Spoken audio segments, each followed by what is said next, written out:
Hello everyone, welcome back to my channel. আশা করি তোমরা অনেক ভালো আছো। সকাল সকাল উঠে গেছি ঘুম থেকে, আর এখন মেয়েকেও তুলে নিচ্ছি। এখন ফোনে দেখতেই পাচ্ছ 9:42, ঠিক আছে।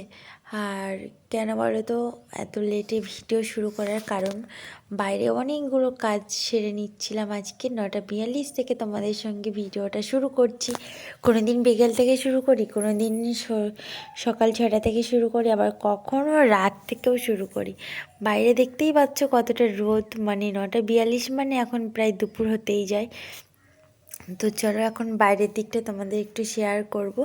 তার আগে এই যে মপটা দেখতে পাচ্ছ, মপটা এখন রোদে দিচ্ছি। মপটা এখনও পর্যন্ত শুকনো হয়নি, কালকের ঘর মুছেছিলাম, তো আবারও আজকের ঘর মুছবো। তো এখন একটু শুকনো করে নিচ্ছি, না হলে আমার একটু প্রবলেম হয়। সেটা কি প্রবলেম সেটা পরে তোমাদের শেয়ার করব, সিক্রেট, ঠিক আছে।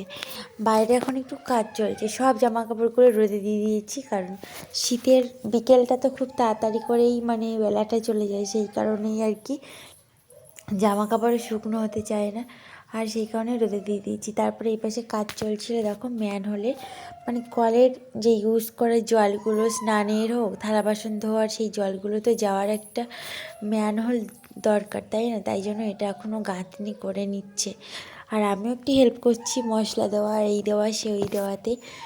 তো তোমরা পুরো ভিডিওটার সাথে থেকো। এই দিকটাতে পুরো মশলা মাখানো বালতির মধ্যেও রয়েছে। আমার মেয়ে কিন্তু বসে বসে দেখছে সারা সকালটা, বলছে এগুলো কি সেগুলো কি, এই আর কি তার কথা। তো চলো আমরা এখন ঝটপট করে কাজগুলো শেয়ার করি। আর তা বাদেও এখনও রান্নাবান্না কিছু করব, খিদেও পেয়ে গেছে জাস্ট, বুঝতে পেরেছো। এখন 10টার বেশি হয়ে গেছে, এখনও পর্যন্ত রান্না বসানো হয়নি, কারণ মেয়েকে একটু ব্রাশ করাতে হয়েছে, ব্রাহ্মী শাকের পাতা খাওয়ানো হয়েছে সকালবেলা। আর এখানে ইটের ঝাঁপ, এই ইট এখনও ইউজ করা লাগবে, মানে এখনও প্রয়োজন। তো চলো রান্নাটা কি হচ্ছে শেয়ার করি। এখানে মুসুর ডাল, টমেটো, তারপরে পেঁপে দিয়ে একটা মাখা মাখা তরকারি বানাবো। সবই ফুটছে, সবগুলো একসাথে দিয়ে দিয়েছি। এটা সেদ্ধ হয়ে গেলে নামিয়ে আর তেলে পেঁয়াজ ফোড়ন দিয়ে আবার ভালো করে কষিয়ে তরকারিটা করে নেবো ভাবছি।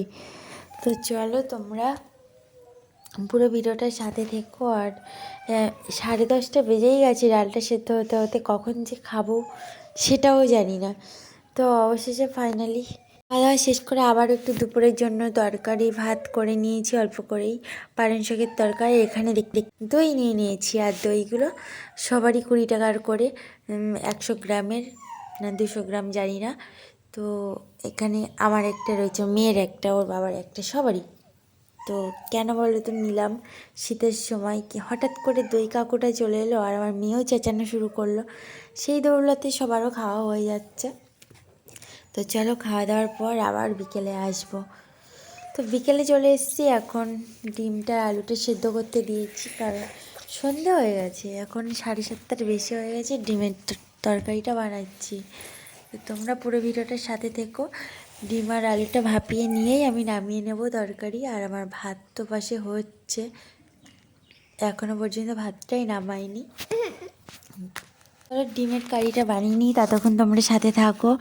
আলুটা এখনও সেদ্ধ হচ্ছে, ডিমগুলো এক্ষুনি নিয়ে এলাম, এখন 7:54 হয়েছে, এখন এটা ভাপানো হচ্ছে। তাহলে রান্নাটা কতটা লেটে হচ্ছে বলো।